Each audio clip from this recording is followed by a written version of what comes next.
Hey everybody, welcome back to my Fish in the Sea game development log. I hope you have all been having a wonderful end of summer.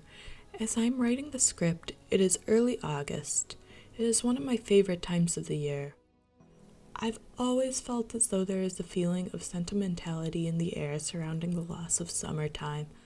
I find myself quite creatively active during these months, as I am reflective on the joys and sorrows the season has brought. This year, I am focusing this energy on expanding Fish in the Sea's world to match the way I feel during transformative parts of life. Today I am hosting a discussion with a tighter focus than usual. I am hoping to highlight more physical art on this channel, as my game's aesthetic is deeply inspired by analog devices and physical media. Creating traditional art is tactile and has helped me greatly to foster a stronger connection to the final digital product. My hope is that including this ideation stage in my video will give my lovely viewers a deeper understanding of my creative process, as well as an appreciation for the assets that are developed this way.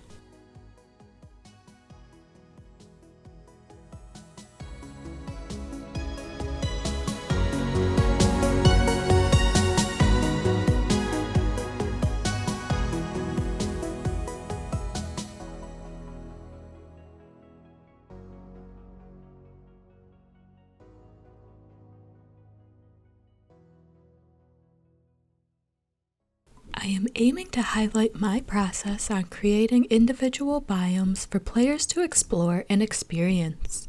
I am particularly excited about integrating many diverse areas. I want there to always be a sense of wonder about what new types of places we can find. Today, I will focus on a mountain meadow environment that's filled with colorful wildflowers. I have spoken about it before, but a huge environmental inspiration for my world has been my time spent in Italy earlier this year. Much of my energy when I was exploring was focused on observing geography, wildlife, and architecture, so that I could create a strong feeling of place within my environments.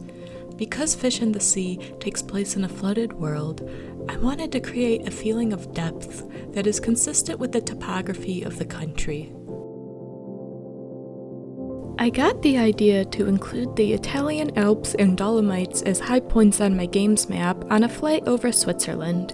Here, the flying fish can swim through the area's streams, ponds, and waterfalls to gain altitude. I've always had a huge love of meadows and wildflowers, and I feel like they are an underrepresented biome in gaming. I hope that in my research and creative process, I will design an area that invokes the same feelings of freedom as being in a wide open meadow filled with tiny flowers, a cool breeze, and untouched natural beauty.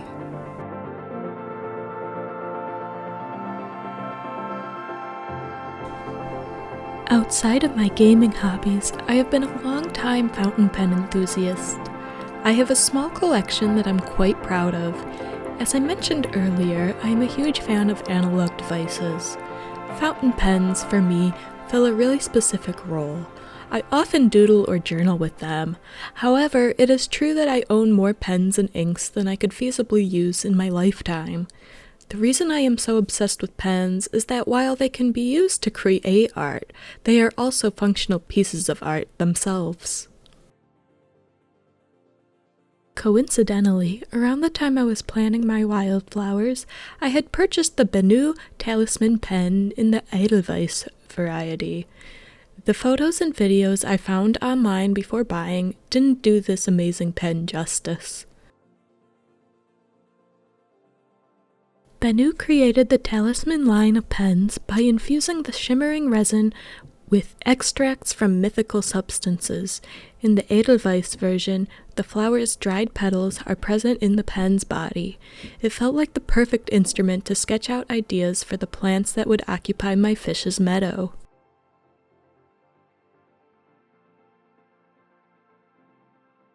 I filmed this sketch footage as I was planning the 4 flowers.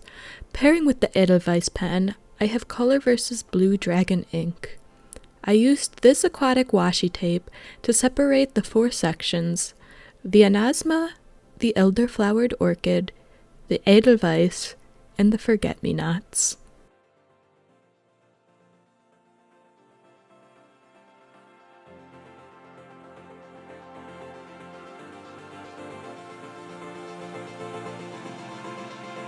While researching for flowers to use for my meadow, I really wanted to have 4 different shapes and colors to indicate a biodiverse ecosystem. I specifically searched for flowers that would be feasibly present in the Alps. When I saw a picture of the Onosmas, I was taken by their hanging form and yellow color.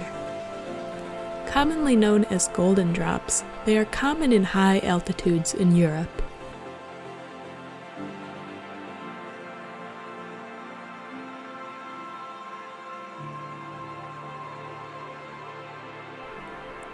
After sketching to get a better understanding of their form, I then moved on to vectorizing them on Illustrator.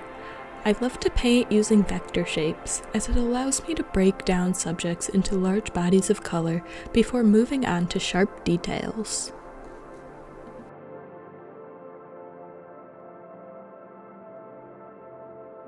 When the vector illustrations were ready, I transferred the PNGs to Godot.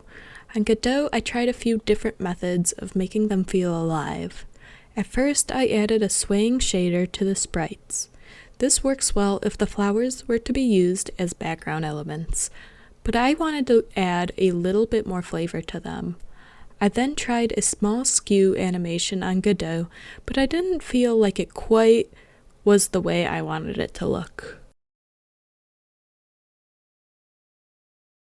I ultimately decided on using rigid body 2D nodes similar to the seaweed that can be seen in my second game development log. It took a little bit of trial and error, but I finally got a nice wiggle effect on collision with the player. This helps the flowers to feel more physically rooted in the game's world, as well as offering the player visual feedback as they explore. The next flower I focused on was the elder-flowered orchid. I was drawn to these wildflowers by their shape language and striking fuchsia coloration. On doing research, I found that these are hardy flowers that bloom in early spring and can survive cold conditions. Because I want my meadow to convey a brisk mountain climate, I felt as though they would be perfect additions.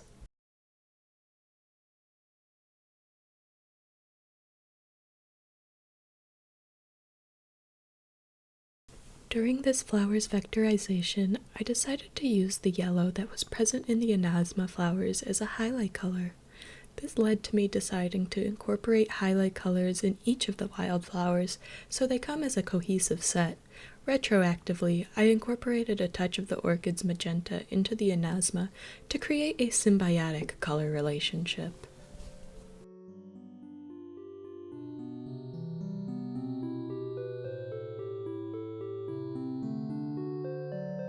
I used the same base physics of the Onosma once I was ready to transfer the orchid assets to Godot. Although the stem's sway remained similar, it took some extra time to program the flowers to stand upwards, as opposed to the hanging teardrop shapes of the Onosma. I finally got something I'm happy with, and I was able to use this physics body object as a template for the final 2 wildflowers.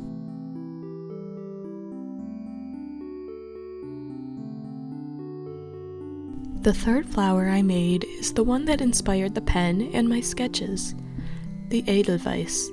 Edelweiss is most known from the Sound of Music, which is similarly set in the Alps. Traditionally, the flower symbolizes true love and bravery. In myths, it has been called the Silver Star. Its extract has been said to ward away evil energy, to be an antidote to poison, and to grant a heart's desire.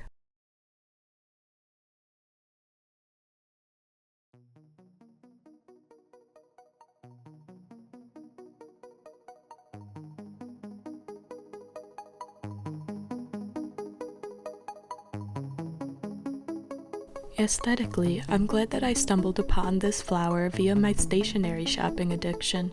Its star-like shape fits in perfectly with the diversity of shapes that I'm aiming for with this collection of flowers. The cool white tones stand out among the primary colors of the other flowers in the meadow biome. The highlight colors I chose for this is the pastel yellow center and periwinkle shadows to show subtle tone shifts within the white flower.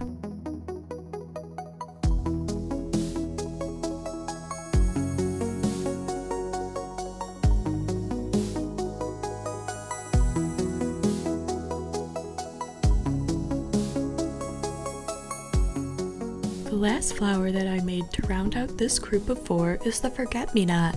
I have always been drawn to this particular plant, in part because of its periwinkle hue, but also because it carries such a wonderful sentiment in its name.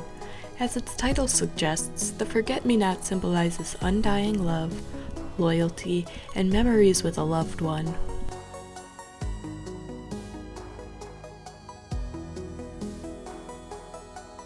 When planning out which flowers I would like to emulate, I hope to choose one from each group of primary colors to offer visual diversity across a full field.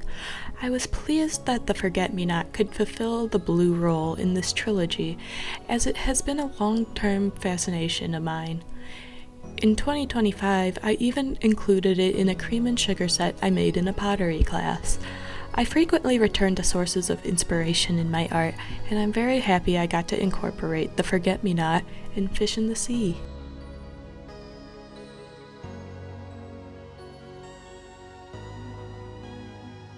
One last touch I wanted to include in this ecosystem was the Italian honeybee.